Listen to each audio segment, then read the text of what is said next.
ዳሸን ባንክ አሁን እያካሄድን ያለነው ስትራቴጂክ ፕላን ውስጥ አንዱ ምሰሶ ገበያን የገበያ ድርሻችንን ከፍ ማድረግ ነው። ስለዚህ በዚህ በስሞል ኤንድ ሚዲየም ኢንተርፕራይዝ ዙሪያ ላይ ከአይኤፍሲ ጋር የተለያዩ ስራዎችን እየሰራ እንገኛለን። ከዛ መካከል እንግዲህ አንዱ ተደራሽነትን እንዴት እናሰፋለን፣ ሚድል ስሞል ኤንድ ሚዲየም ኢንተርፕራይዝን በል እንጂ በመሀል ላይ የፋይናንስ አቅርቦት ያልቀረበላቸው ሚስ የተደረጉ አካላት አሉ። ስለዚህ እነዛን እንዴት እንድረስ የሚለው ነገር ላይ ነው ሪሊ እነሱን የሚያሳስባቸው። ስለዚህ አንዱ እንግዲህ ባንኮች እንደ ባንክ ፋይናንስ በምናደርግበት ጊዜ ኮላተራል እንጠይቃለን። ይሄ አንድ መሰናክል ስለነበረ ያንን መሰናክል እንዴት ነው በጋራ የምናልፈው የሚለውን ነገር በመውሰድ ከነሱ ጋር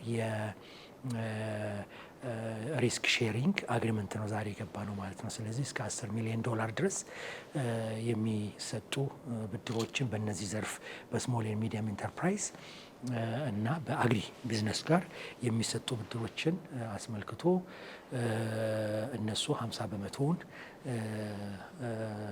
ሪስክ ይሸፍኑልናል ማለት ነው። እዚህ ደረጃ ላይ ግን ስንደርስ በቀላሉ አልተደረሰም። ምክንያቱም ይህንን አገልግሎት ዝም ብሎ አይደለም እነሱ የሚያመጡት።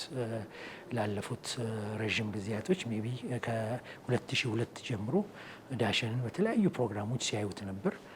በተለይ ደግሞ ለዚህ ለሪስክ ሼሪንግ ፕሮግራም ደግሞ የተለየ ጥናት አጥንተዋል። የዳሸን ባንክ የኮርፖሬት ገቨርነንሱ የገቨርነንስ ስርዓቱ ምን ይመስላል፣ የሪስክ ማኔጅመንቱ ስርዓት ምን ይመስላል የሚለውን ነገር በትክክለኛው ሲያጠኑ እንግዲህ ቆይተው ነው ይህንን ሪስክ እኛ አብረን መጋራት እንችላለን ከዳሸን ጋር ብለው የወሰኑት ማለት ነው። ስለዚህ ይህንን በማድረጋቸው ዛሬ ሞር ሪስክ መውሰድ የምንፈልግባቸው ቦታዎች ላይ ልንገባ እንችላለን ሳንሳሳ።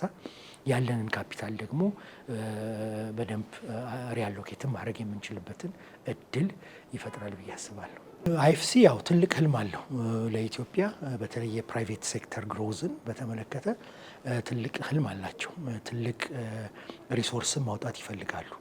አሁን እንግዲህ እኛ ደግሞ ሀገር ውስጥ ያለን ተዋናዮች የእነሱን ክራይቴሪያዎች እያሟላን የዛ አካል ሆነን ሪሊ መቀጠል ነው። ይህም ፕሮግራም ከአይኤፍሲ ጋር ያለን ግንኙነት በ2022 ነው የጀመርነው። ያኔ የነበረን ችግር ምንድን ነው? የምንከፍታቸው ኤልሲ የውጭ ንግድን ለማሳለጥ የምንከፍታቸው ኤልሲዎች ላይ ጋራንቲ እንፈልግ ነበር። ምክንያቱም ኢትዮጵያ በዛን ጊዜ የነበረችበት ወይ የማክሮ ኢኮኖሚው ኢምባላንስ ያመጣው ስጋቶች ነበሩ እና እነዛን ስጋቶች መቀበል አይፈልጉም ውጭ ያሉ ላኪዎች ማለት ነው። ስለዚህ ጋራንቲ ይጠይቁን ነበር። ስለዚህ ለዛ ጋራንቲ ነው ስንል የመጀመሪያውን ግንኙነት የፈጠር ነው ማለት ነው። እሱንም በሚሰራበት ጊዜ ዳሸን ምንድን ነው የሚለውን ነገር በትክክለኛው ገብተው አጥንተዋል፣ ፈትሸዋል። የአንድ ዓመት በላይ የሆነ የዲው ዲሊጀንስ ስራ ሰርተዋል ባንካችን ላይ። ስለዚህ ያቺ ግንኙነት ነች እንግዲህ ዛሬ እዚህ ላይ የደረሰችው ማለት ነው። ስለዚህ በግሮዝ እንደ ይሄ ትሬድ ፋይናንስ ፕሮግራም ላይ ግሎባል ትሬድ ፋይናንስ ፕሮግራም ላይ ገብተን ሙከራ ጀመርን። ከዛ በኋላ ያ ግንኙነታችን ወደ ምን ተጠናከረ? አሁን ኢትዮጵያ ውስጥ ደግሞ ያለው ነገር እየተቀየረ ሲመጣ ወደፊት ካፒታል ማርኬት ስለሚመጣም ለምን የትሬዠሪ ዊንጋችን ደግሞ ሞደርን አናረግም በሚል ደግሞ አሴት ላያቢሊቲያችንን ማኔጅ የምናደርግበትን ሁኔታ ከነሱ ጋር መስራት ጀመርን። ከዚህ ደግሞ አደገና ስሞል ኤንድ ሚዲየም ኢንተርፕራይዝ ላይ ደግሞ ስትራቴጂያችን ወደዛ እያመራ ስለሚመጣ ደግሞ እዛ ላይ ደግሞ ሊረዱ የሚችሉበትን ነገር ካላቸው ተሞክሮች አኳያ ማየት ጀመርን ማለት ነው። ስለዚህ እዛ ላይ ደግሞ መጡ። ሴግመንቴሽን ስራ ላይ በጣም ረድተውናል። ፕሮዳክት ዴቨሎፕመንት እንዴት ነው የሚደረገው ለስሞል ኤንድ ሚዲየም ኢንተርፕራይዝ እዛ ላይ ሮል አድርገዋል። ቫሊዩ ፕሮፖዚሽን እንዴት ነው የምናመጣው የሚሉትን ነገሮች ሁሉ ሲሰራ ቆየ ማለት ነው። እንግዲህ በዛ ፕሮሰስ ላይ ደግሞ የዌርሃውስ ፋይናንሲንግ የሚባለውንም አብረን ከነሱ ጋር የሰራንበት አይነት ሁኔታ አለ። የእርሻ ውስጥም ደግሞ ገባን።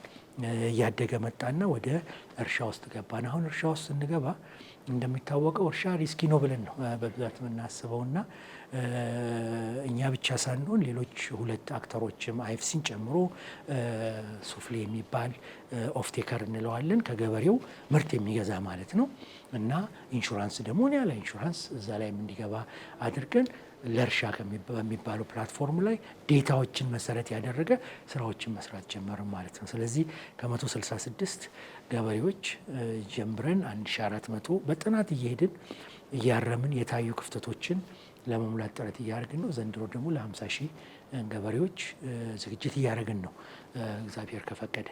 ስለዚህ ያ ግንኙነት እዚህ ደርሷል። አሁን ከዚህ በኋላ ደግሞ ምን መጣ?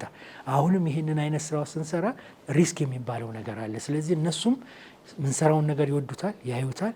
ስለዚህ ያንን ደግሞ ሪስክ ሼር ብናደርጋቸው የበለጠ ደግሞ ሊያስፋፉ ይችላሉ፣ ብዙሃንን ሊደርሱ ይችላሉ ተብሎ ይሄ ፕሮግራም መጣ። አሁን ለጥያቄ ይህንኑ ሊያስረዳሁት ምንድን ነው አንዱ አንዱን እየተካ አንዱን እየመጣ የሚሄድበት ነው ማለት ነው። ቅድም በንግግሬ ላይ እኔም ለመጥቀስ እንደሞከርኩት ከአይኤፍሲ ጋር አሁን በዚህ አንቆምም፣ ሰፊ ነገሮችን እናስባለን። ለምሳሌ ዛሬ ስለ ክላይሜት ፋይናንስ ይወራል፣ ስለ ግሪን ፋይናንስ ሪሊ ይወራል፣ ስለ ዲጂታል ፋይናንስ ሰርቪሶችን ማበራከት ይወራል። አይኤፍሲ ግሎባሊ ባላቸው ልምድ ትልቅ አሴት አላቸው ብዬ አምናለሁ በዚህ ዙሪያ ላይ ማለት ነው። ስለዚህ ይሄ አሁን ያለነው ወደዚህ እያደገ የሚሄድበት አይነት ሁኔታ ሪል ይመጣል። ቅድም